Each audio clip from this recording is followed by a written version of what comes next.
Welkom by vandag se video.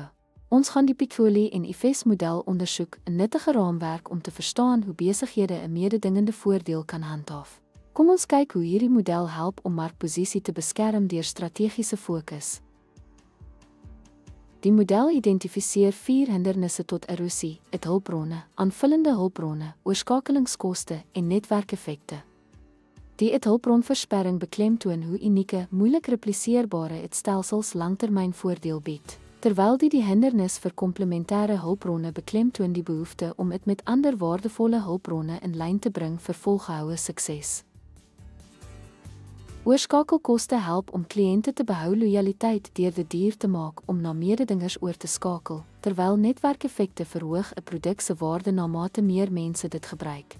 Facebook se groot gebruikersbasis skep byvoorbeeld netwerkeffekte wat dit moeilik maak vir nuwe platforms om mee te ding.